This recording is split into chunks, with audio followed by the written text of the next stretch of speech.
sama-sama Tuhan. Tuhan ku serahkan semua ku berikan padamu.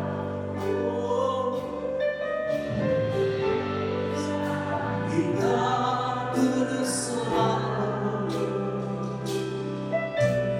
akan aku menyerahkan. Sama-sama angkat suara, menyerahkanmu, serahkanmu. Hanya itu kerinduanku, menyerahkanmu.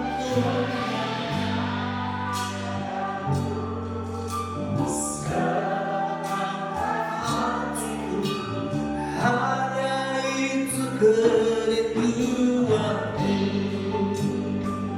Mari sama-sama naikkan pujian ini, katakan Tuhan, Tuhan, ku mau menyerahkanmu. Tuhan, ku hati ini.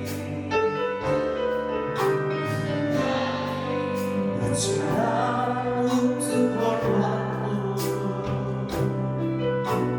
janganlah bagai emas murni. Katakan Tuhan, Tuhan, ku serahkan hatiku, semua ku berikan padamu. Sucikan hingga kudus selalu, agar kami menyenangkan-Mu. Ini doa kami dan pengharapan kami sama-sama.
termulia.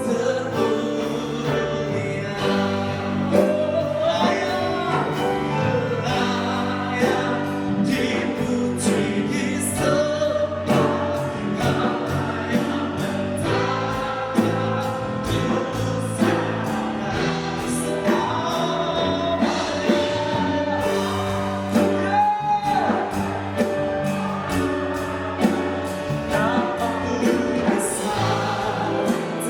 tulus Iya. Jadi ada amin. Amin. Saya puasa. Bukannya jam 12. Mungkin ada yang bilang jam 2. Kenapa? Soal kita bilang begini. Kita puasa gitu ya. Karena kemarin hari Minggu puasa, saya sudah teler, kita beli makan siang aja gitu ya. Makan siang-siang kita udah beli, jadi malam saya nggak usah keluar beli. Tapi ada yang tergoda imannya gitu ya. Sampai sudah puasanya buka aja gitu ya. Jadi ternyata kalau kita puasa, kita jangan sediain makanan gitu. Amin. Saya dulu ada satu kesaksian lucu sekali. Saya punya pembantu ART yang bernama ART. Jadi dia tahu kita satu keluarga semua puasa. Semua termasuk dia. Tiba-tiba jam 2 gitu. Si buka tutup tempat nasi. Kelontang, dia keluar dari kamar. Tutup puasa, buka tempat nasi gitu.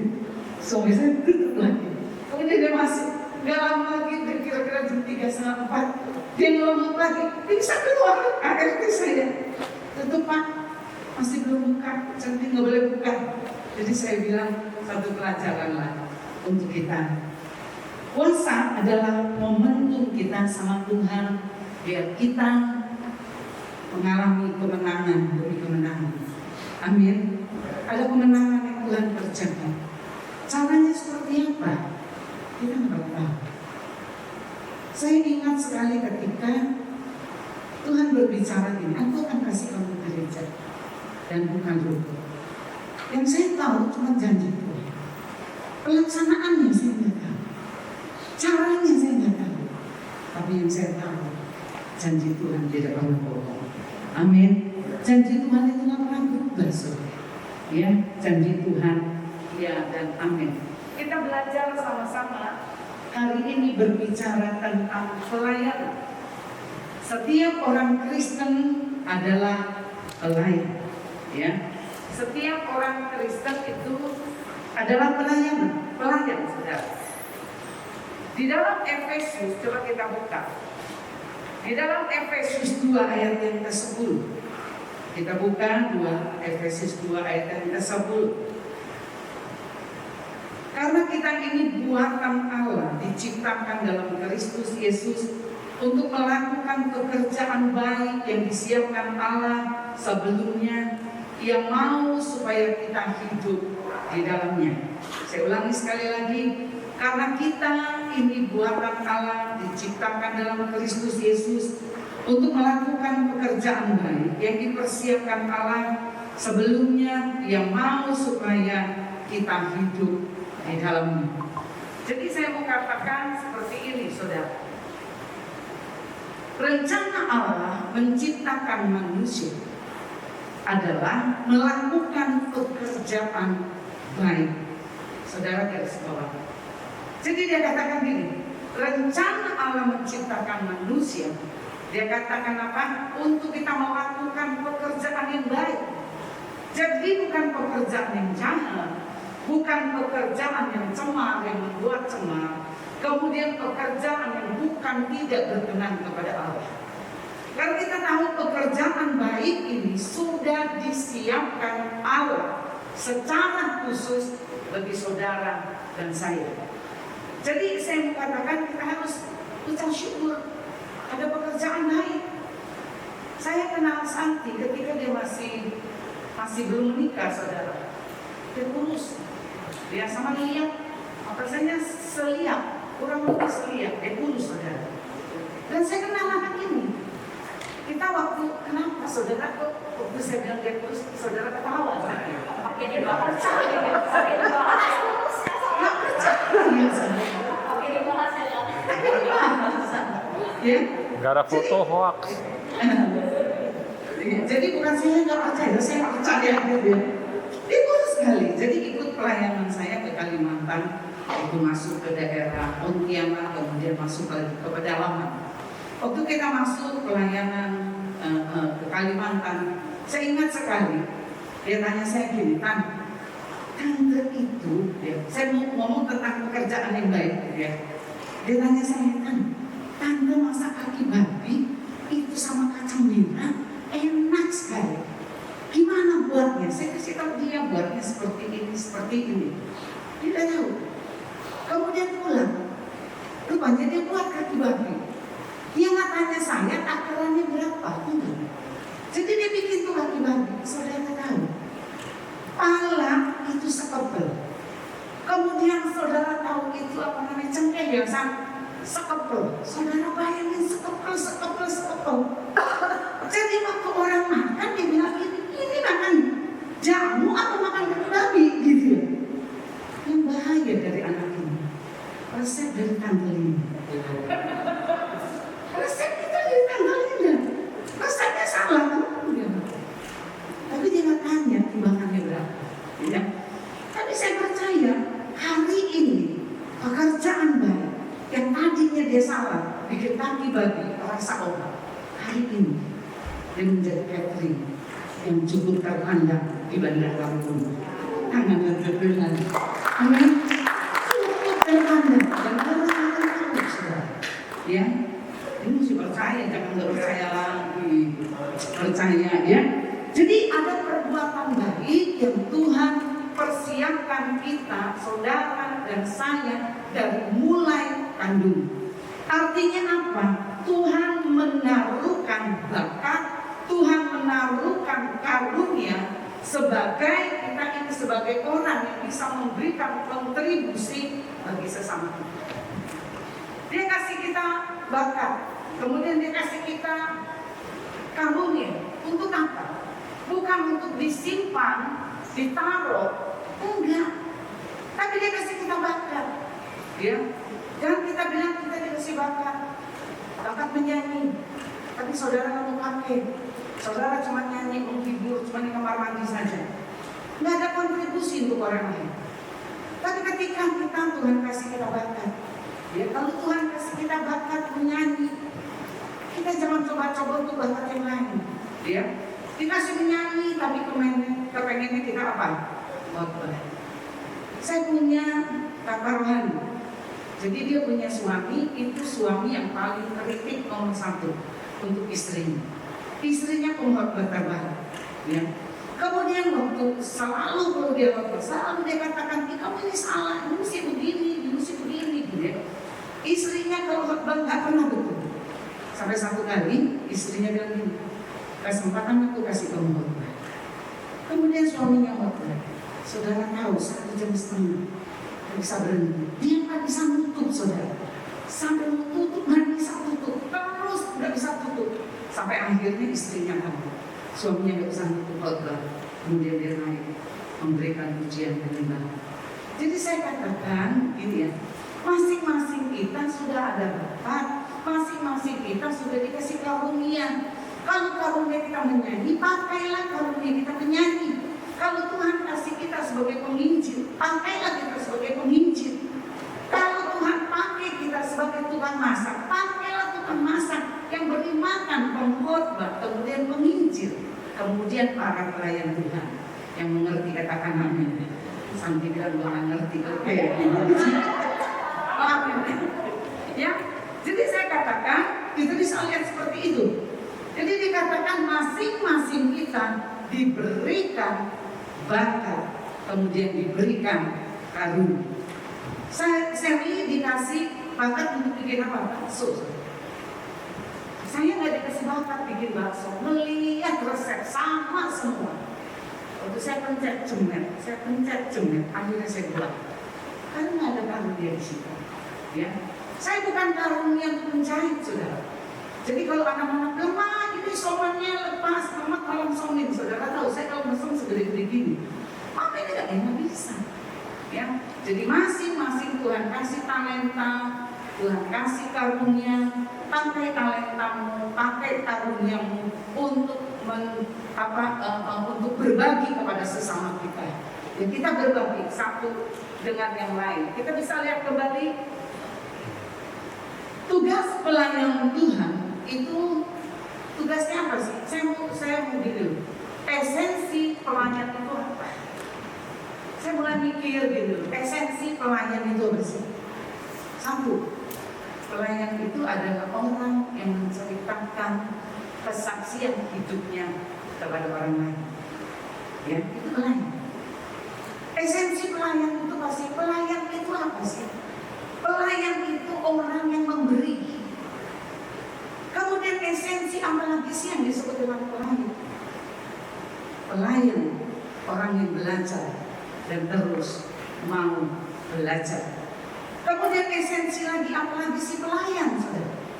Pelayan itu adalah hidup seturut dengan kebenaran firman Tuhan. Jadi saya katakan tujuan hidup dari pelayan, kita bisa melihat di sini tugas pelayanan Tuhan itu menceritakan tugas kita sebagai pelayan Tuhan harus menceritakan perbuatan Tuhan. Saya mau katakan iblis takut sama kita, tapi ketika saudara ada cerita, ada kesaksian yang saudara bawa, iblis itu takut. Saudara tahu, coba Kevin, oleh darah anak domba, coba ya.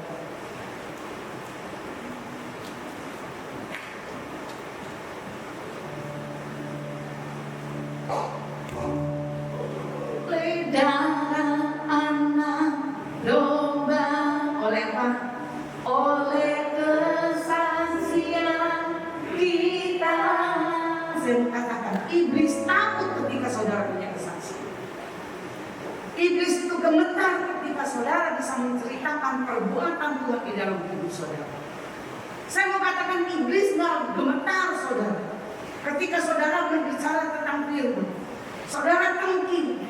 Tapi saudara tanpa memiliki satu kehidupan Kristus yang menceritakan perbuatan-perbuatan dalam Tuhan, iblis gak pernah ada. Dan saya katakan iblis gak pernah saudara takut. Saudara satu minggu ada di gereja bersembahyang berdoa, iblis gak pernah takut. Tapi iblis takut ketika saudara menjadi saksi hidup tentang Kristus dalam hidup. Ya, menceritakan.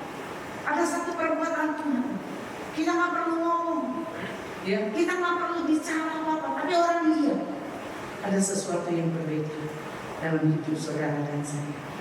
Dan pada saat kita bisa menceritakan dalam hidup kita, menceritakan perbuatan Tuhan, dan saya percaya iblis gemetar dan iblis takut. Maka saya katakan puasa hari ini biar menjadi momentum kita untuk mengalami perubahan demi perubahan. Dan kita akan menjadi jauh lebih baik dan lebih baik lagi. Kemudian kita melihat lagi seterusnya, kita bisa melihat di sini tugas pelayan menceritakan perbuatan yang baik melalui kehidupan kita. Matius 20 ayat 28 dikatakan, sama seperti anak manusia datang bukan untuk dilayani, melainkan untuk melayani dan untuk memberikan nyawanya menjadi tebusan bagi banyak orang. Jadi Tuhan panggil kita sebagai pelayan untuk apa? Untuk kita sama-sama berbagi. Satu dengan yang lain kita berbagi. Kemudian bukan cuma saja berbagi, saudara. Kita saling peduli satu dengan yang lain. Bukan cuma saling peduli, kita saling menasehati. Ya, kita saling menasehati, kita mulai berbicara, kita menasehati satu dengan yang lain. Tapi ketika kita dinasehati, kita nggak boleh tersinggung. Saya katakan ada orang yang mau memberikan kita nasihat, itu baik dan sangat amat baik. Saudara tahu saya seorang hamba Tuhan. Ada satu kali saya punya anak rohani, masih sangat muda. Jadi ketika saya berulang tahun, saya cuma mengucapkan gini, perhatikan ajaran dan perhatikan hidup.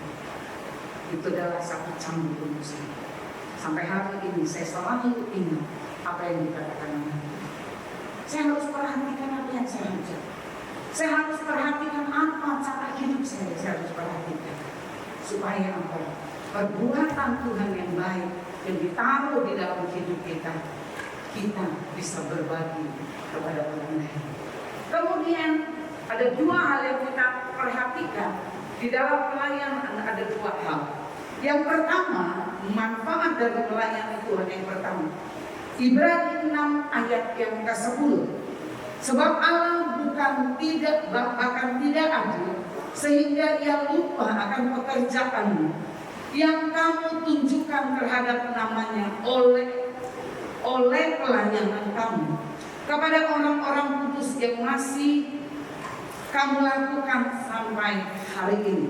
Artinya apa? Tuhan tidak pernah melupakan apa yang saudara sudah kerjakan untuk Tuhan. Enggak akan pernah Tuhan lupakan. Sekecil apapun yang saudara buat itu Tuhan enggak akan pernah lupa. Maka saya katakan kepada saudara, enggak inginkah kita terus diingat oleh Tuhan? Ya. Enggak inginkah kita terus nama kita itu ada di tangan Tuhan? Dia tahu yang apa yang saudara kerjakan. Saya tahu ada beberapa ibu-ibu di sini. Mereka punya talenta yang tidak sama dengan orang lain. Yang kita talenta untuk memberi. Saya katakan memberi. Saya ngomong gini, memberi itu bukan orang kaya saja. Tapi memberi itu adalah salah satu karakternya Tuhan. Sifatnya Tuhan. Orang kaya belum tentu bisa memberi. Tapi orang miskin bukan berarti tidak bisa memberi. Kita melihat pada satu jemaat, kalau saya tidak lupa itu di Filipina. Mereka jemaat yang sederhana sekali. Tapi melalui pelayanan mereka bisa berbagi pelayanan Rasul Paulus. Artinya apa? Sebuat apapun, sekecil apapun yang saudara lakukan untuk pekerjaan Tuhan. Saya mau katakan kepada saudara, Tuhan tidak pernah lupakan itu. Ya, Tuhan tidak pernah lupakan apa yang saudara lakukan untuk Tuhan. Yang dituliskan di dalam kitab Ibrani. Tidak pernah lupa. Mungkin kita bisa lupa hari ini. Kita bisa lupa kebaikan orang lain. Tapi Tuhan tidak pernah lupa. Kemudian yang kedua di dalam 1 Korintus 15 ayat ke-58. Dia berbicara, dikatakan, karena itu saudara-saudaraku yang kekasih, berdirilah teguh, jangan goyah dan giatlah selalu dalam pekerjaan Tuhan. Giat selalu dalam pekerjaan Tuhan. Sebab kamu tahu bahwa dalam persekutuan dengan Tuhan, jerih payahmu tidak sia-sia. Waktu saudara lakukan pekerjaan Tuhan, tidak ada yang pernah sia-sia. Semua itu tetap ada perhitungan yang Tuhan buat. Saya memberikan satu kesaksian. Di tahun-tahun mungkin lebih dari 20 tahun, saya pernah berjumpa dengan satu orang laki-laki, satu keluarga. Jadi istrinya minta suruh saya layani. Saudara tahu, saya beritakan firman, sama sekali dia tahu. Dia nggak percaya. Tapi saya percaya firman Tuhan katakan di dalam Yesaya. Lalu engkau sudah menceritakan perbuatan Tuhan. Kapan firman ini bertumbuh, itu kan urusannya kan. Tugas saya menyampaikan, memberikan benih kepada dia. Selebihnya saya nggak tahu. Pokoknya dia tahu. Tapi ketika saya ada di Surabaya, ini orang Lampung. Ketika saya ada di Surabaya, saya ketemu dengan bapak ini. Dia ada di gereja. Waktu itu saya kaget, Pak udah pindah. Dia bilang, iya Bu Linda. Kok bisa pindah? Kok bisa ke gereja? Saya bilang gitu. Satu kali mendadak dia minta darah. Kemudian dia kolek. Waktu dia minta darah, dia kolek, ada yang melayani. Dan saat itu dia terima Tuhan. Artinya apa? Hari ini yang saudara tabur kepada Allah, mungkin Allah menerima apa yang saudara tabur. Tapi saudara jangan berkecil hati. Saudara jangan terus paksa dia, kamu harus percaya. Enggak usah. Benih yang saudara sudah tanam, satu kali dia akan tumbuh. Satu kali dia akan tumbuh. Karena firman Tuhan katakan, firman yang sudah disampaikan, dia tidak akan kembali menjadi sia-sia, tapi dia akan tumbuh, berakar dan berbuah. Dan buahnya itu menjadi anak-anak yang Tuhan percayakan kepada saudara. Jadi kita lihat di sini, kita semua tidak dipanggil menjadi full time. Kalau dipanggil semua jadi pendeta, siapa yang mau? Tuhan, kita tidak dipanggil semuanya menjadi apa? Pendoa. Tapi yang harus saudara tahu, kita masing-masing dipanggil untuk melayani Tuhan. Jadi ayo kita bekerja, ceritakan perbuatan Tuhan. Waktu kita ceritakan perbuatan Tuhan, mereka bertobat bahwa mereka ke gereja. Biar diajar mereka lihat dengan persekutuan dengan Tuhan. Biar nama Tuhan dipermuliakan. Kita berdoa.